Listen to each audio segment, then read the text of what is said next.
ایک مسئلہ یہ پرم آفتاب احمد صاحب، السلام علیکم. ہم ممنون ہیں کہ آپ نے ہماری ویب سائٹ اہل سنت .net پہ یاد فرمایا. آپ نے سوال یہ کیا کہ میری ایک عزیزہ، اس کے منہ میں ہر وقت بدبو رہتی، برائے کرم کوئی دعا یا وظیفہ تجویز فرمائیں. جب سے میں نے اسے بتایا ہے کہ ویب سائٹ پر ایک عالم ہر طرح کے مسائل کا حل بتاتے، اس دن سے وہ کہتی ہے کہ میرا مسئلہ بھی حل کرا دو، اس لیے آپ سے یہ سوال کر رہا. دیکھیے، ان کے میرے نزدیک چند جوابات. ایک تو یہ کہ اس خاتون کو دنداسا اور مسواک استعمال کرنے کی آپ تلقین کیجیے. دنداسا ایک درخت کی بوٹی ہے جو عموماً عورتیں اپنے ہونٹوں پر اور دانتوں پر ملتی ہیں، اور یہ بھی بدبو کو زائل کر دیتا.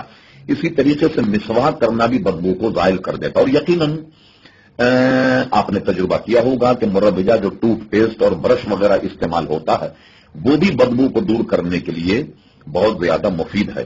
اور میری گزارش یہ ہے کہ طبی طور پر آپ اگر ایسا کریں کہ طب یونانی کی کسی دکان سے آپ پھٹکری لے لیجیے، اور پھٹکری اور کالی مرچ دونوں کا ایک صفوف تیار کر لیجیے آپ، اور اس سے روزانہ بطور منجن اگر وہ اپنے دانتوں میں لگائیں تو اس سے بھی گویا دانت کی یہ جو منہ کی جو بیماری ہے جو دانتوں میں پیدا ہوتی ہے وہ اس سے دور ہو سکتی. دانتوں کی بیماری کی وجہ سے اصل میں منہ میں بدبو پیدا ہوتی.